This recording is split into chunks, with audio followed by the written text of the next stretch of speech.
नमो नमः। अहमस्मि डॉक्टर दीनानाथ साह, सहप्राचार्य संस्कृतं पूर्णिमा राम प्रताप संस्कृत महाविद्यालय बैगनी दरभंगा। भो छात्राः शास्त्री प्रथम खंडे साहित्य सामान्य तृतीय पत्रे साहित्य प्रतिष्ठा प्रथम पत्रे च शिशुपाल वध महाकाव्यम पठनीयमस्ति। तम अधिकृत्य हम अद्य माघस्य भाषाशैली भवन्तः सर्वे जानन्ति एव शिशुपाल वध महाकाव्यस्य रचयिता महाकवि माघः वर्तते। अतएव माघस्य भाषाशैली इति विषयम् अधिकृत्य अहं स्वव्याख्यानं प्रस्तौमि। प्रिय छात्रों, महाकवि माघ संस्कृत महाकवि परंपरा के एक अविस्मरणीय कवि, संस्कृत बृहत्त्रयी में मध्यस्थानीय तथा काव्यत्व और पांडित्य के जाज्वल्यमान सेतु माने गए हैं। उनके काव्य में बहुमुखी प्रतिभा का दर्शन होता है। वैसे तो कवि किसी एक शैली का कृतदास नहीं होता है, वह प्रसंग एवं विषयानुसार भिन्न भिन्न शैलियों का प्रयोग करता है। फिर भी प्रत्येक कवि की अपनी अलग अलग शैली होती है। माघ तो अलंकृत शैली में अपने महाकाव्य की रचना की है। वे अलंकृत शैली के उद्भावक माने जाते हैं। शब्दालंकार एवं अर्थालंकार दोनों का समुचित चित्रण उनके महाकाव्य में उपलब्ध होता है। अलंकृत शैली की सबसे बड़ी विशेषता है कि किसी भी छोटे से छोटे विषय को विस्तार के साथ वर्णन करना। महाकवि माघ ने शिशुपाल वध को महाभारत की एक छोटी कथा लेकर उसे अलंकारों से खूब सजाकर महाकाव्य का रूप दे दिया है। डॉक्टर मनमोहन लाल ने माघ की शैली के संबंध में कहा है कि जिस माघ में कविता उद्भूत हुई है उस माघ की भाषा भी अपनी ही है। उनका उस पर अधिकार है। नवीन शब्दों की प्रसंगानुसार रचना का उनमें बाहुल्य है। फिर पद योजना का सौष्ठव भी उनका अपना है। अप्रस्तुत विधान परंपरागत है, फिर भी उद्भावना उनकी अपनी है। चित्रण में जो रंग भरे गए हैं उसमें माघ की अपनी छाया है। कौन सा रंग कहाँ कितना होना चाहिए इसका निर्णय माघ ने स्वयं किया है।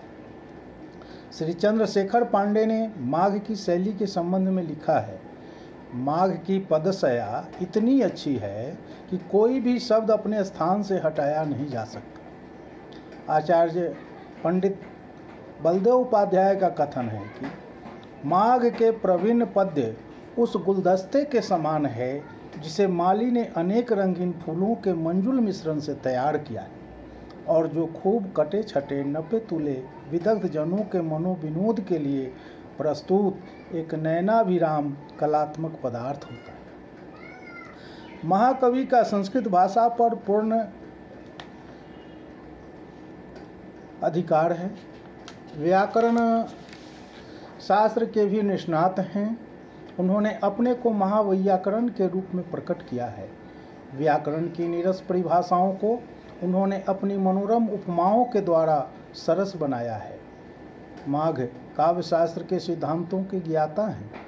अपने समय के मान्यताओं के अनुसार शब्द और अर्थ के सहभाव को ही काव्य का लक्षण स्वीकार किया है। अपने महाकाव्य में उन्होंने रस, गुण, दोष, अलंकार आदि का समुचित प्रयोग किया है।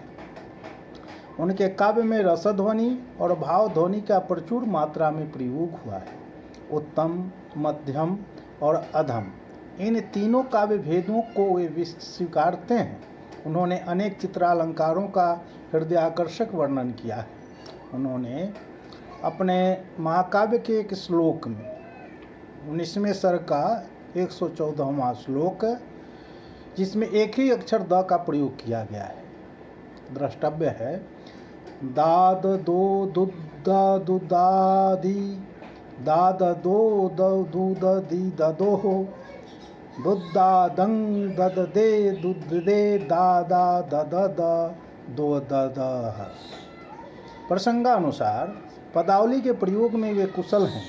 जहाँ प्रकृति आदि के वर्णन के अवसर पर उन्होंने कोमल कांत पदावली का प्रयोग किया है, वहीं युद्ध वर्णन के अवसर पर कठोर एवं समस्त पदों का भी प्रयोग किया है। माघ का शब्द चयन एवं उनका यथास्थान प्रयोग अपने ढंग का निराला है। संपूर्ण शिशुपाल वध महाकाव्य प्रौढ़ एवं उदात्त शैली का उत्कृष्ट उदाहरण है। महाकवि की सबसे स्पृहणीय विशेषता भाषाधिकार है। सूक्ति प्रसिद्ध है कि माघ के काव्य के 9 सर्ग में ही संस्कृत भाषा के सभी शब्द समाप्त हो जाते हैं, जैसा कि 9 सर्गते माघे 9 शब्दों न विद्यते। इस कथन में चाहे उतना सत्यांश न हो, फिर भी वे नए नए शब्दों के प्रयोग में कुशल दिख पड़ते हैं।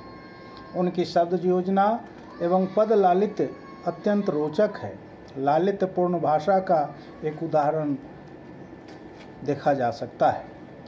नौ पलास पलास वनं पुरः स्फुट पराग परागत पंकजम मृदुलतांत लतांतम अलोकयत ससुरभिं सुरभिं सुमनोभरहि। मधुरया मधुबोधित माधवी मधु समृद्धि समेधित मेधया मधुकरांगनया मृदुरुन्मद ध्वनिभृता निभृताक्षर मुज्जगे। शब्दालंकार और पद लालित्य का उदाहरण देखा जा सकता है। असुरस्त्वया न्यववधि कोपि मधुरिति कथं प्रतीयते दंड दलित सरघः प्रथसे मधुसूदनस्त्वमिति सुदयन मधु। शिशुपाल श्री कृष्ण के जगत विख्यात मधुसूदन नाम प्रकारांतर से दोषपूर्ण अर्थ द्वारा उन्हें फटकारता है। मधुसूदन नाम का खंडन करता हुआ शिशुपाल कहता है कि मधु नाम के किसी असुर को तुमने मारा है, यह कैसे विश्वास किया जाए। डंडे से मधु छत्ते को तोड़कर मधु निचोड़ने से तुम मधुसूदन कहलाते हो। उपमा, अर्थ गौरव एवं पदलालित में माघ को महारत हासिल है। वैसे तो कालिदास उपमा के लिए प्रसिद्ध हैं, भारवी अर्थ गौरव के लिए नैषधीय चरित्रकार श्रीहर्ष पद लालित्य के लिए प्रसिद्ध है, पर माघ में ये तीनों विशेषताएं पाई जाती हैं। कहा गया है उपमा कालिदासस्य भारवेरर्थ गौरवम दंडिनः पदलालित्यम माघे संति त्रयोः गुणा। महाकवि भारवी ने जिस अलंकृत शैली का शिलान्यास किया है, उसका चरमोत्कर्ष माघ के शिशुपाल वध में मिलता है। रैवतक पर्वत पर की गई रमणीय उत्प्रेक्षा में आए घंटा पद के कौतुकमय सन्निवेश के आधार पर ही माघ का नाम घंटा माघ पड़ा। उदयति विततो ऊर्ध्वरश्मि रज्जौ हिमरुचौ हिमधाम्नि याति चास्तम वहति गिरिरयं विलंबि घंटाद्वय परिवारित वारणेन्द्र लीलाम। अलंकार शास्त्र में निर्दिष्ट शायद ही कोई अलंकार छूटा हो। अलंकारों के चयन में यमक, उत्प्रेक्षा, दृष्टांत, अतिशयोक्ति अलंकारों के प्रयोग में माघ असाधारण रूप से कुशल है। इसके साथ ही एक और विशेषता इनमें है, अनेक शास्त्रों का ज्ञान। संपूर्ण महाकाव्य में अनेक ऐसे श्लोकाएँ हैं जो महाकवि के राजनीति, संगीत, व्याकरण, काव्यशास्त्र, दर्शन, अश्वविद्या, दृष्टि विद्या आदि शास्त्रों से संबद्ध ज्ञान को प्रतिभाषित करते हैं। माघ के काव्य में माधुर्य और ओज गुण प्रचुर मात्रा में मिलते हैं। प्रसाद गुण की उनमें न्यूनता है। बड़े बड़े लंबे समस्त पदों के कारण उनके काव्य में कहीं कहीं जटिलता आ जाती है, लेकिन उनकी यह समास बहुलता और गाढ़ बंधत्व पाठकों के हृदयावर्जन में असमर्थ नहीं होता। इस प्रकार हम देखते हैं कि महाकवि माघ की काव्य शैली अत्यंत उत्कृष्ट है।